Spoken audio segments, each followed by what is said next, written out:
নিশ্চয়ই কোনো জন্মে ভালো কাজ করেছিলাম, এজন্য আল্লাহ তাআলা আমাকে এত ভালো একটা লাইফ পার্টনার দিয়েছে। হ্যালো এভরিওয়ান, আসসালামু আলাইকুম।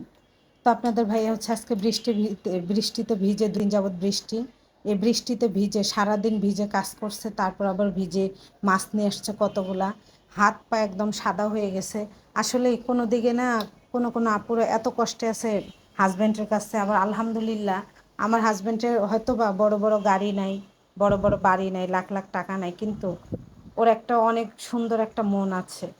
যে মন আছে, আর যার কাছে আমি সেফ, যার কাছে থাকলে আমার কেউ ক্ষতি করতে পারবে না, এমন একটা স্থান আলহামদুলিল্লাহ আল্লাহ তাআলা আমাকে দিয়েছে। এজন্য আল্লাহর কাছে লাখ লক্ষ শুকরিয়া। হয়তোবা জীবনে কোনো ভালো কাজ করেছিলাম, তার বিনিময়ে আল্লাহ তাআলা এত ভালো একটা হাজবেন্ড কপালে দিয়েছে। এই জন্য আল্লাহর কাছে লাখ লক্ষ শুকরিয়া। বা আপনারা দোয়া করবেন। তো বৃষ্টিতে ভিজে আপনাদের ভাইয়া হচ্ছে মাছ নিয়ে আসছে, পাঙ্গাস মাছ। মানে আমার ফ্রিজের মাছ শেষ হয়ে গেছিলো, তো আমি জানিও না যে ওই ভিজে ভিজে এগুলো করতেছে। পরে রাত্রে হচ্ছে জ্বরের মানে কপালে হাত দিয়ে দেখি জ্বর এসে পড়ছে। পরে ওকে হচ্ছে জ্বরের ওষুধও খাওয়াই দিচ্ছি। তো অনেকগুলো মাছ নিয়ে আসছে, হাত পায়ে এমনি ফর্সা মানুষ আর কি, সাদা হয়ে গেছে। মেয়েরা হচ্ছে যখন বাবার বাড়ি ছেড়ে চলে আসছে স্বামীর বাড়ির কাছে, এমন একটা স্বামী চায় যে স্বামী আমাকে মানে এত ভালোবাসবে, তার কিছু না থাক, তার ভালোবাসাটা যেন পুরাটা দিয়ে দেয়। আমরা মেয়ে মানুষ অল্প ভালোবাসা নিতে পারি না, বিশেষ করে স্বামীর অল্প ভালোবাসা আমরা কিছুতেই নিতে পারি না। স্বামী আমাকে পুরাটাই ভালোবাসবে, তাই না? আবার এমনও আছে যে হচ্ছে মেয়েরা সব কিছু দিতে পারে, স্বামীর অধিকার, স্বামীর ভাগ দিতে পারে না।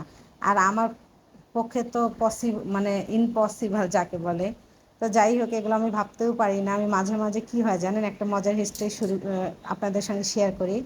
মাঝে মাঝে আপনাদের ভাইয়াকে নিয়ে আমি হচ্ছে স্বপ্নে ঝগড়া করি, দেখে আপনাদের ভাইয়া বিয়ে করে ফেলছে এরকম। তো এত কান্নাকাটি করে একদম কান্না করতে করতে একদম মানে বালিশ ভিজে যায়, পরে জাগনা পেয়ে যায়। পরে হচ্ছে আপনাদের ভাইয়াকে বলে, আপনাদের ভাইয়া বলে তাই। আমি কই হ্যাঁ, মানে ওই আরও আমাকে মজা নেয়, মানে আমাকে খেপাইতে চায়। তো যাই হোক, আপনাদের ভাইয়া হচ্ছে যে মাছ কিনে আনছে, এগুলো হচ্ছে পরিষ্কার করতেছিলাম বৃষ্টিতে ভিজে ভিজে। মানে আমার শুনে অনেক খারাপ লাগছে। আর আপনাদের ভাইয়া আমাকে কিন্তু হেল্প করছে। ওই হচ্ছে মাছ মানে নিজে যেগুলো হচ্ছে প্রসেসিং করে আনছিল সেগুলা ধুয়ে পরিষ্কার করে একদম ফ্রিজে রেখে দিছে। আর আমি হচ্ছে এদিকে বাকিগুলা মানে আইসটা উঠাইতেছে। চাকুতে প্রথম ভাবলাম যে আইসটা উঠাবো, তো উঠানো যাচ্ছিল না। এজন্য হচ্ছে আমি আবার চামিচ দিয়ে হচ্ছে করতেছিলাম, আর বটি দিয়ে ছাই দিয়ে। এগুলো হচ্ছে বড় মাছ যেহেতু, আর ট্যাংরা মাছ, বাইলা মাছ এগুলো তো ছাই ছাড়া কাটা যায় না, তাই না? আর কে কোথায় থেকে ভিডিওটা দেখতেছেন অবশ্যই কমেন্টের মাধ্যমে জানাবেন। ভালো লেগে থাকলে লাইক কমেন্ট শেয়ার করবেন। আর যদি ভালো না লেগে থাকে, দেখতে দেখতে একদিন ভালো লাগা থেকে ভালোবাসা হয়ে যাবে। একটা মেয়ে এক বুক স্বপ্ন নিয়ে আসে স্বামীর কাছে, সেই স্বামী যদি ভালো হয়, মনে হয় পৃথিবীর সব সুখ যেন আল্লাহ তাকে ঢেলে দিছে। তো যাই হোক, এই যে আমার মাছগুলো এইভাবে হচ্ছে আমি কাটতেছি, সরপুটিও কাটতেছি। আর বাবু মানে ওই হচ্ছে যে বাইলা মাছ, একটা মাছের ভিতরে আরেকটা মাছে ঢুকিয়ে থাকে, তো এজন্য বারবার বলতেছে যে বাবা বাবা, মাছ হচ্ছে খাচ্ছে, বেবি বেবি, মানে বলতেছে যে মুখের ভিতরে মাছ। তো এই যে আপনাদের ভাইয়া দেখেন কত সুন্দর করে গোছায় রাখছে। আর আমি হচ্ছে এটা ডিমের মানে একটু ডিম ছিল, তো এইভাবে রাখছি কালকে রান্না করার জন্য।